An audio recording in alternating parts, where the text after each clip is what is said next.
Cette émission est une réalisation de TCBH, propulsée par Derry Télécom.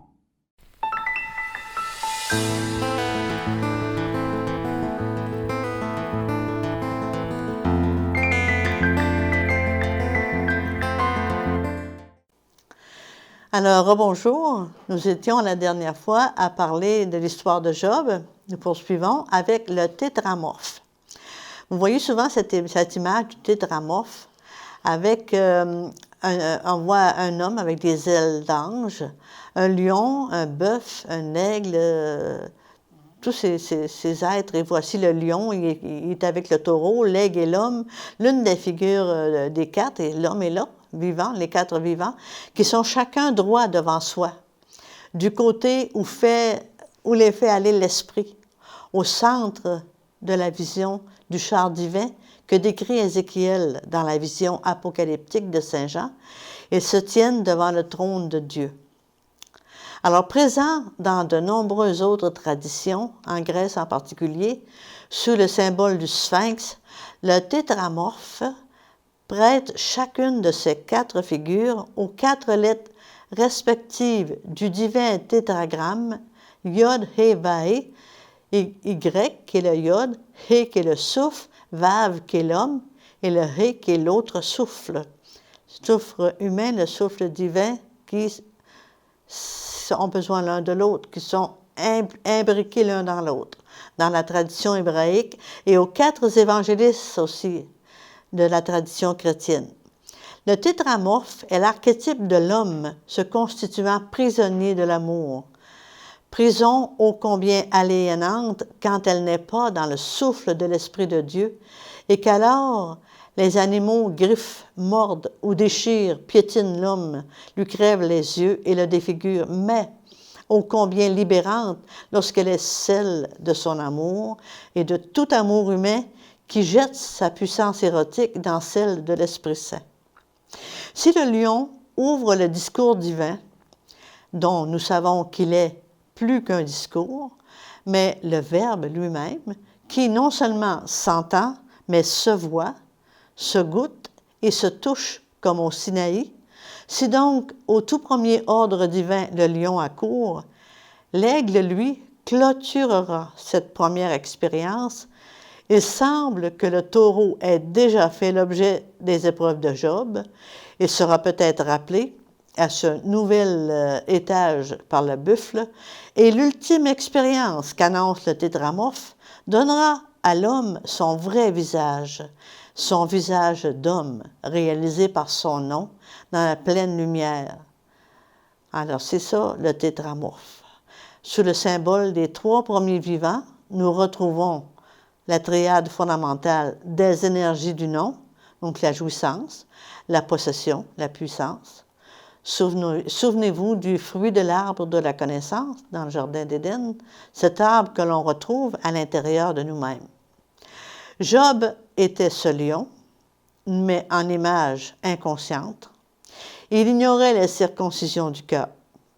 Sa soif de suffisance déviait le flux de l'éros, vers un boulimique désir de plaire et de dominer. C'est ça que l'éros faisait en lui. Il est mort à ce lion, rugissant, qui insatiablement voulait dévorer. Dans l'instant de l'Aïd, un nom qui veut dire Dieu, qui participe à la crucifixion, tout se renverse à l'envers de l'endroit des choses. Là seulement commence d'être pulsé le souffle de vie qui vient de Dieu à travers le noyau vivant de son nom. Job devient relais du soleil divin et source d'allégresse. Job, identifié par son nom au buffle, était reconnu par ses amis, par sa force et sa réputation d'invincibilité. Quelle force doit mourir en Job sous le symbole du buffle? Job devra apprendre par ses souffrances que ce n'est pas par la force de celui qui est identifié à une fonction de maître, mais sur celle qui se fait serviteur que l'homme peut compter. pour atteindre à sa semence, c'est-à-dire à son nom. Dans l'Épître aux Corinthiens de Paul, vous dites « C'est lorsque je suis faible qu'alors je suis fort ». Devant le colosse Goliath, apparemment invincible, bardé de forces extérieures à lui, le petit David est le plus grand. Donc, Job-Goliath doit revenir à David et se faire serviteur, travailleur, celui qui creuse les sillons fertiles et herse les vallées de larmes. Job se retrouve maintenant nu, d'une nudité vierge, celle de l'éros retrouvé au-delà de ce qui n'est pas l'amour fou de Dieu. Il s'abîme dans la matrice du désir qui fonde son vrai moi, et celui-là atteint au râle sauvage de l'orgasme devant l'épée. L'aigle préside au don royal de l'épée. Il est attaché à la personne de Saint Jean, de celui qui, reposant sur la tête de la poitrine du Christ, a entendu battre le cœur divin. C'est pourquoi il est appelé l'apôtre au secret divin. L'aigle est celui qui voit et qui, voyant, saisit. L'aigle ressuscité de ses cendres pour le conduire vers la plus haute lumière. Et l'homme, devenu aigle, voit. Sorti de son inconscience, l'homme voit et est prêt à atteindre la royauté. L'aigle est l'homme qui écoute le cœur divin et qui ressuscite de ses enfers pour atteindre la royauté de l'amour. Nous parlerons de Béhémoth ou le Léviathan. C'est le même personnage, mais présenté différemment. L'homme n'atteindra en fait à la ressemblance divine, sa finalité dans la création, que s'il revêt le dernier visage du tétramorphe, celui de l'homme. Job a assumé les redoutables énergies des 3 premiers vivants qui réunissaient tous ces animaux intérieurs, devenus maintenant dans la sève grandissante de l'arbre de la connaissance, fruits de conscience lumineuse pour aller vers les énergies du 4e vivant. Il doit obéir à la loi et passer à une nouvelle porte. Cette porte, à n'en pas douter, s'ouvrira sur le flux de l'amour divin appelé Pishon, le dernier fleuve dont on parle dans la Genèse. Flux des eaux d'en haut qui s'uniront alors aux eaux d'en bas, devenir conscience absolue, accomplie et totale. Lumière de l'un dans l'éclatement de l'inaccessible en lui et par la révélation de son nom. Cette porte nouvelle sera celle de la sagesse et de l'intelligence divine dont nous avons déjà parlé. Job descend donc au plus creux de son être. L'illuminé de la lumière du Gihon, le fleuve que l'on rencontre dans la matrice de feu, si proche de la totale lumière, voit ce qu'il croyait être autrefois sagesse et intelligence. Il est confondu. Ses paroles n'étaient donc que folie. Il commence à comprendre. Il pose sa main sur sa bouche. Il ne veut plus parler. 2 monstres gardent la porte de la sagesse divine et de l'intelligence. 2 monstres qui vont l'obliger à d'ultimes ténèbres dont il lui faudra traverser les peaux et dont il sait qu'elles sont impénétrables s'il n'a pas l'aide de Yahvé lui-même. Le temps du rendez-vous a maintenant sonné, car Job en a conquis l'espace. Le seul fil conducteur qui l'a mené à cet espace est son amour pour Dieu, pour rejoindre l'époux. À ce rendez-vous va se jouer la dernière mutation de Job. Si le Satan a pour visage ceux des 2 derniers vivants qu'on vient de nommer, Yahvé est là aussi. Plus que jamais, il est là. Clamant depuis les eaux tumultueuses du Pishon, comme on vient de nommer le fleuve de la Genèse, qu'une nouvelle armure doit être endossée. Il va dire « Saint terrain, homme vivant, je t'interrogerai et tu m'instruiras », redit-il à Job, car il le faut aller plus loin encore, et là instruire Job de ce qu'est l'adversaire en ces deux seigneurs des enfers, le Béhémoth et le Léviathan, et finalement atteindre le nom, notre nom. Voici Béhémoth que j'ai fait avec toi, dit Yahvé, qui célèbre la force redoutable de ce maître de l'abîme. Qui est cet animal, voire ce monstre? Il serait l'ensemble de tous les animaux de la terre.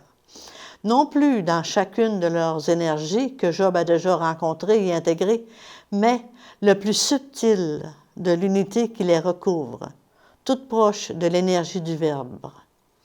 Ce monstre serait le maître de l'abîme dont la Genèse nous dit qu'il est recouvert par les ténèbres, dans la Genèse 1 au verset 2. Job a traversé les ténèbres.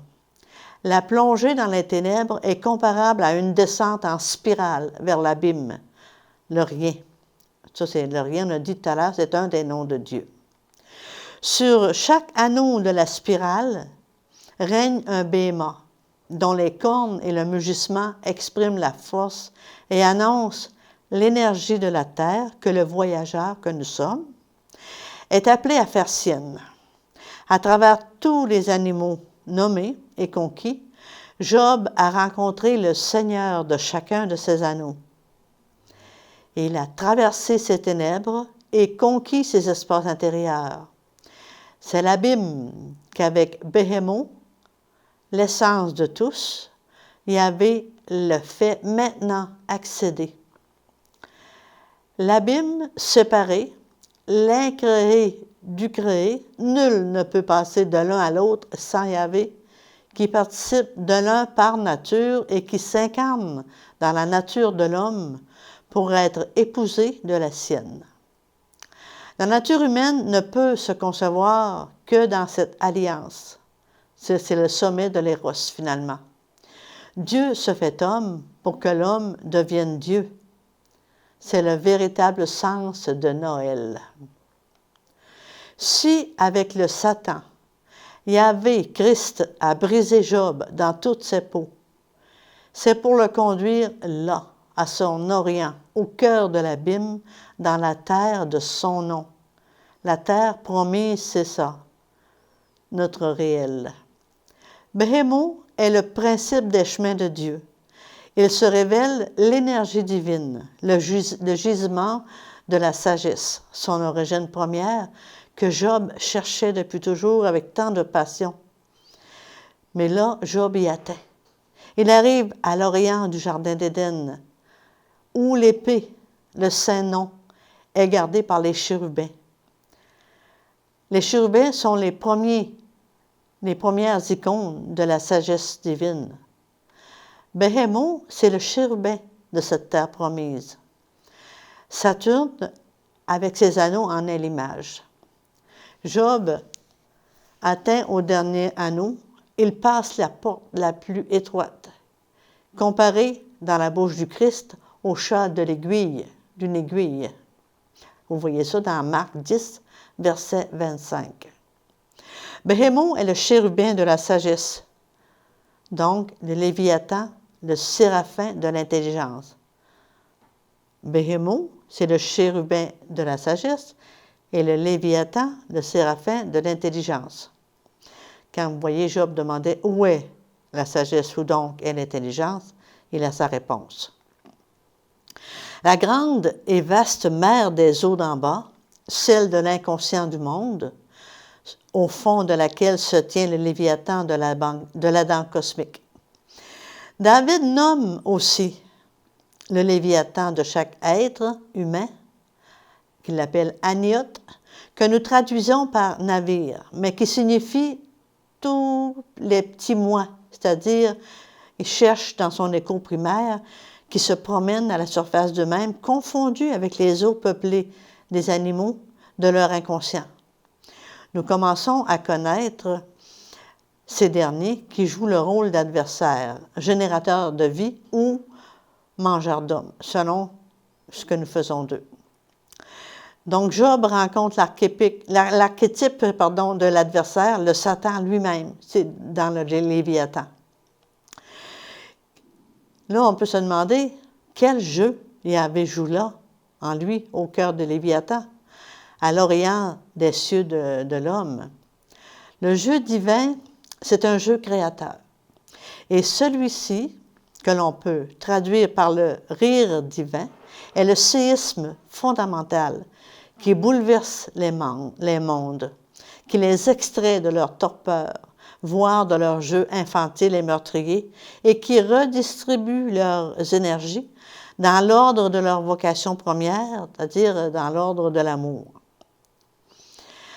Le Saint, béni soit-il, ne se veut-il pas imparfait dans le tout possible qu'est l'homme, cette face cachée de lui, l'homme, cette face cachée de lui, de Dieu. L'homme est à Dieu ce que Isha est à l'homme, sa gloire. Donc l'homme est la gloire de Dieu. Que dire lorsqu'aucun mot ne peut cerner le mystère, qu'aucune pensée ne peut le contenir et que seul l'éclatement d'un rire cosmique fait s'écarteler l'abîme pour qu'advienne l'impossible. Seul ce rire est nommé, c'est le Christ qui est le rire, le grand rire cosmique. Ce rire est d'ordre nucléaire, parce qu'il est le jeu divin, scellé au cœur du Léviathan. Yahvé confirme sa présence au cœur du Léviathan, présence de l'épée cachée derrière le bouclier. On dit que l'ange du jardin d'Éden avait une épée. Cette épée, c'est justement cette épée du Christ qui est cachée derrière le bouclier. Dans la chute, l'homme donne pouvoir de l'épée au bouclier. Il confirme la chute de l'ange.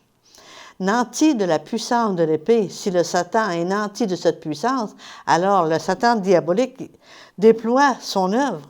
Les animaux qui constituent la psyché de l'homme sont en ses mains. Il devient puissant.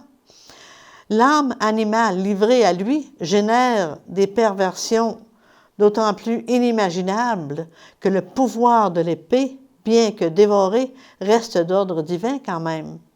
Mais il est une puissance divine inversée, une puissance destructive qui ne devrait pas être là. Mais c'est une puissance destructive d'une indescriptible cruauté, souvent cachée dans un premier temps par des fallacieuses lumières ou d'illusoires émerveillements. Le Satan met entre les mains de l'homme l'épée qui massacre, et dans sa bouche le Verbe tue, alors que le Verbe devrait sauver. Il absorbe sa puissance érotique dans un sexe épuisant et dans un désir de domination qui fait la tragédie du monde, de notre monde. Cependant, Yahvé pose en même temps les limites de ce pouvoir, limites sans lesquelles l'humanité serait anéantie.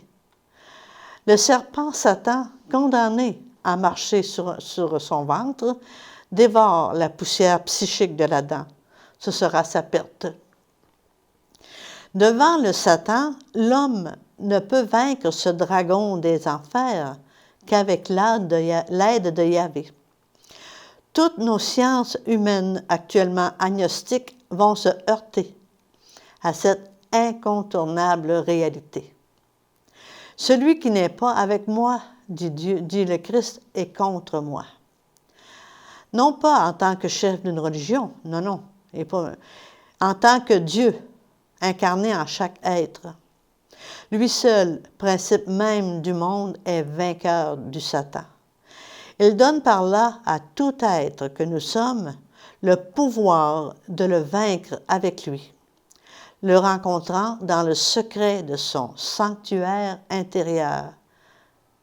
C'est pour ça que c'est important de comprendre ce côté ontologique. Jésus meurt et ressuscite pour tous. Job n'est ni juif ni chrétien, et pourtant, Yahvé est là, présent en lui. Job, nu devant l'épée, avec le Christ perce le cœur du Léviathan. Le cœur de Job, coulé par le feu de la forge, s'ouvre au secret. Il s'ouvre à la pierre d'angle qu'est le Christ, au Saint-Nom. Job devient son nom. Il voit celui qu'on ne peut voir sans mourir. C'est dans la force bouleversante de la résurrection qu'il voit. La transmutation est achevée. Job est né. C'est le rire de Dieu qui triomphe. Naissance et noces. Oui, cieux, réjouissez-vous de ce que Yahvé a fait. Ouvert à son nom, Job est expulsé de la matrice de feu, tel Noé. Il sort de son arche. Pourquoi l'histoire de Job ne s'arrête pas là, dans cet embrasement de noces? Le lecteur n'a-t-il pas pleuré les larmes de Job, crié ses cris, rencontré ses propres monstres avec ceux du héros? Si l'histoire se continue, c'est son histoire de Job, c'est que derrière ces mots palpite le secret du Verbe. Nous ne pouvons alors que mettre nos pas dans ceux de Job et remonter avec lui jusqu'à la source du fleuve 1, c'est-à-dire à l'origine du Pichon, dont on a parlé tout à l'heure, lequel jaillit du nom, où l'homme est revêtu de la dimension sacerdotale. Ce nom, au pluriel, ce nom aux grandes lettres majuscules, personne ne peut le connaître si ce n'est celui qui est remis la pierre, à qui est remis la pierre sur laquelle il est inscrit. Vous voyez ça dans l'Apocalypse 2, au verset 17. Nous avons reçu cette pierre dure comme la part sacrée des profondeurs du cœur de Léviathan. Sa densité éclate dans l'indicible nom, dont nous découvrons alors que les 3 filles redonnées à Job le murmure. Les 3 filles sont le nom, 3 est 1. Vous voyez ici, dans la continuité de l'histoire de Job, les 3 filles qui reviennent dans son histoire. Yamina, c'est la première. Son nom veut dire toute la mer. Donc, la totalité des eaux d'en bas, en Job, est asséchée. Il ne reste que les eaux d'en haut pour féconder la terre de Job. Yamina chante les réelles possessions de Job, celles des divines sphères peuplées de tous les anges que sont maintenant ses troupeaux. Elle en respire le parfum. Sa deuxième fille, Yetsia, est ce parfum, la fleur de l'arbre qui exhale les plus sublimes senteurs. Son nom exprime la chaleur de l'été, l'odeur des fruits mûrs, la joie estivale des moissons, l'ivresse des vendanges. Elle danse joyeuse, Yetsia, car le vrai fruit de l'arbre est là. Le Yod est là. Yahvé est né. Les noces du ciel et de la terre sont réalisées. C'est la réjouissance éternelle. Et l'autre fille, Kéren Yapokin, est la puissance de Job, 3e de ses filles, révélatrice de son nom. Elle signifie couronnement des contraires, dépassement de toute dualité. Tu as reçu un nom nouveau, dit Isaïe, au chapitre 22, au verset 2 à 5. Job entre alors dans la chambre de l'époux. Job, vieux et rassasié, meurt, mais heureux. Dans Job 42, verset 17. Le vieil homme meurt pour donner place à l'homme nouveau, pour les noces éternelles. Job ayant accompli toutes ses eaux, ses espaces-temps, Job mute. Il a atteint à la 4e dimension du tétramorphe dont on parlait tout à l'heure et a acquis son véritable visage d'homme, sa ressemblance à Dieu. Son corps physique ne peut plus contenir le mystère des noces divines. C'est pourquoi c'est maintenant un corps subtil, participant d'une réalité qui échappe aux catégories de ce monde et qui devient glorieux. Comme Shem et Japheth, les fils de Noé, marchons à reculons devant ce grand mystère et jetons le voile du silence sur l'indicible. C'est ainsi que se termine l'histoire de Job, cet homme qui est un peu notre modèle. C'est une façon qu'a ce mythe de nous livrer le langage de Dieu, de nous dire qui nous sommes et ce à quoi nous sommes appelés, la ressemblance, la véritable ressemblance à Dieu, et à ne faire qu'un avec ce Dieu d'amour.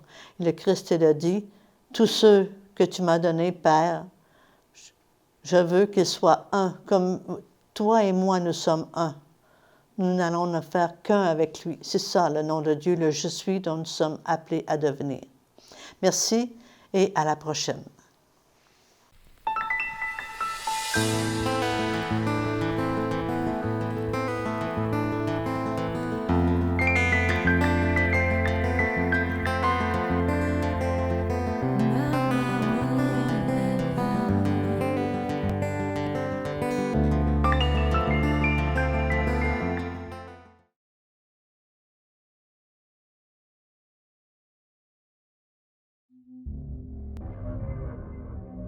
Cette émission est une réalisation de TCBH, propulsée par Derry Télécom.